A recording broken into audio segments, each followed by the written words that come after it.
Nabubuisit talaga ako sa amo ko eh.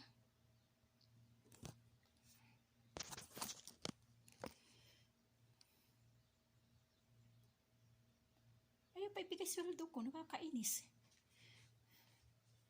Kalalangot.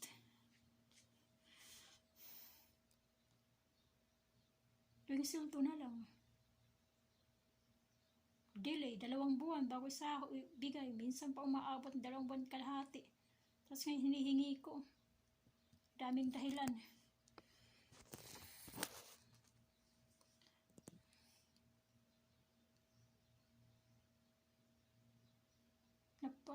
Pareho lang dalawa, mag-asawa. Nagtuturuan. Yung lalaki, tinanong ko. Ano daw sa asawa niya? Tanong ko rin sa asawa niyang babae. Ang daming dahilan, ang daming sinasabi. Di siya daw gagastos siya ng malaki pag uwi ko ng Pilipinas. Kainis.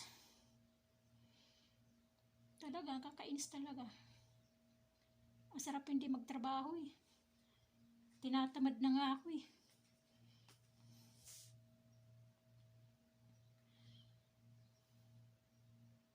Lagi na lang ganun, kada sweldo. Pahirapan hingiin. Magtsatsaga na nga lang ako dito eh. Dahil pag uwi ng Pilipinas, walang trabaho. Kaya nga ako nagtatrabaho eh, para may sweldo eh.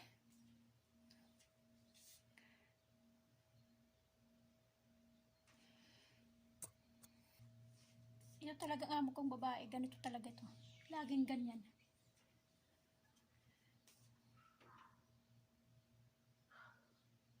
Masyado niyang kinikim-kim yung yung sweldo ko eh. Parang ayaw ibigay eh. Nangihinayang kasi nga malaki. Nalalakihan.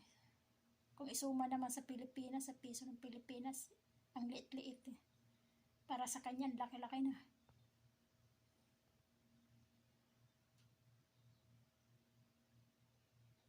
Kaya kayo dyan, sabi nyo, masarap ang buhay ng OFW, lalo na sa mga kasambahayan. Ako, ang hirap-hirap, lalo na dito sa akin. Hindi naman lahat. Hindi naman lahat ng pero karamihan ganyan. Nagtsatsaga na lang yung iba. Yung katulad din sa kabila, yung kaibigan ko, yung kapitbahay namin, on time, magpasahod eh. Dito talaga hindi. Pahirapan singilin. Pahirapan hingiin. Sino ba namang sisipagan magtrabaho pag ganyan, di ba?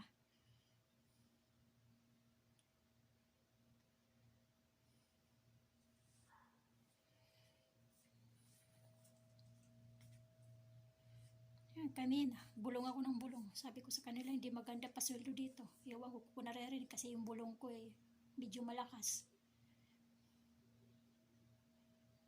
Sana marinig nila.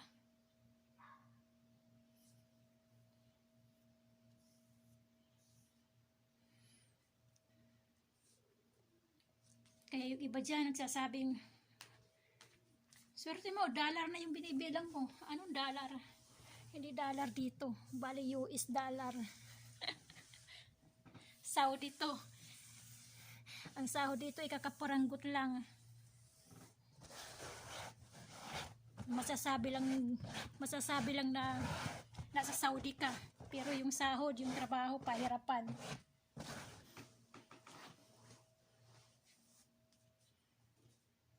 Ang pera dito ay real, hindi dollar.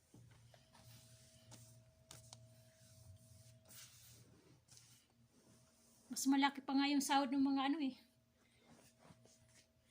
mas malaki pa yung kinikita yung mga delivery rider. Mas malaki pa sahod nun. Mas malaki pa kita nun sa sahod namin.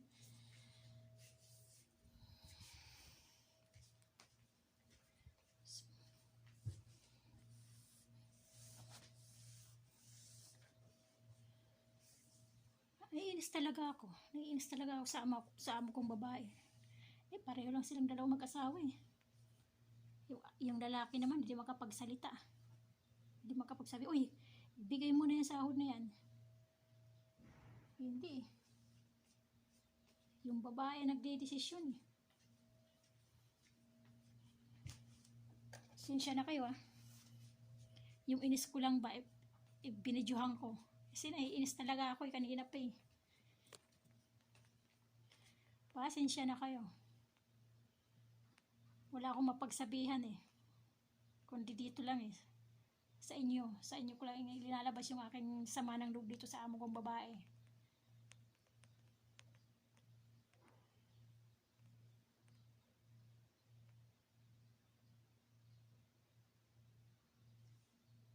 Mahirap eh. Mahirap talagang buhay. Mahirap maging isang kasambahay dito sa ibang bansa. Makisama ka man pero yung amo mo naman ayaw makisama. 'Di ba? Wala rin sila yung pagkikisama mo kasi sila hindi marunong makisama. Mga kasambayan lagi nakikisama. May hangganan din minsan eh.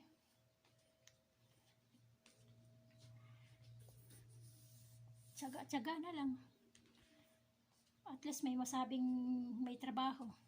Kahit nahihirapan na. Nahihirapan sa ugali. Ganun talaga. Sana ibigay na. 2 buwan na. Magtatatlong buwan na nga. 3 buwan yung sahod ko, hindi pa rin binibigay.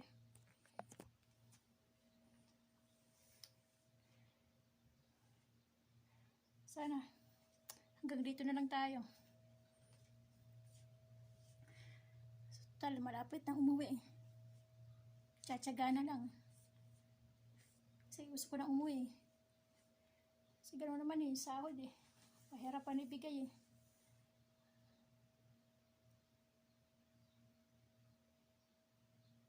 Kahit sabihin kong kailangan na yung pera sa Pilipinas, ayaw talaga. Daming dahilan.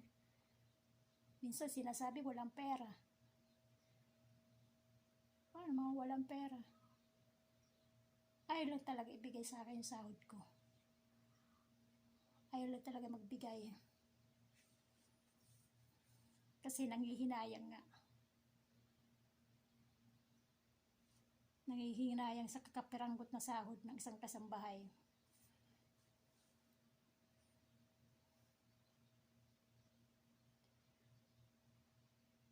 Minsan sinabi ko na yun sa kanya eh.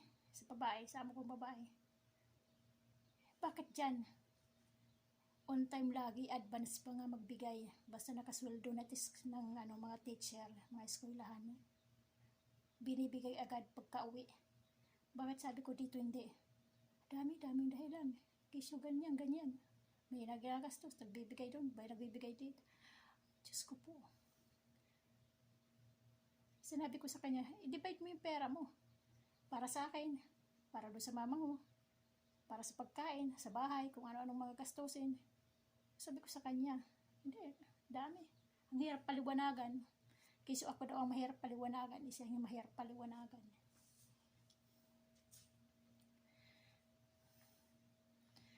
Ay, yung inis ko talaga. Wala akong mapagsabihan eh. Minsan nga yung inis ko, yung sobrang inis, talagang gagalit na ako. Minsan iniiyak ko na lang eh.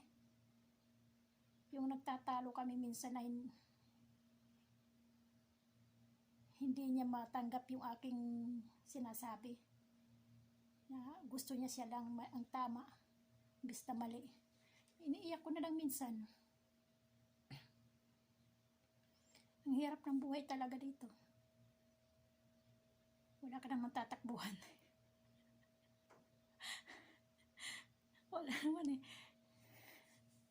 Tatakbuhan mo lang dito, uwa, pulo. Pero yung mga kamag-anakan, wala. Sige, hanggang dito na lang. Mahaba na yung aking ano.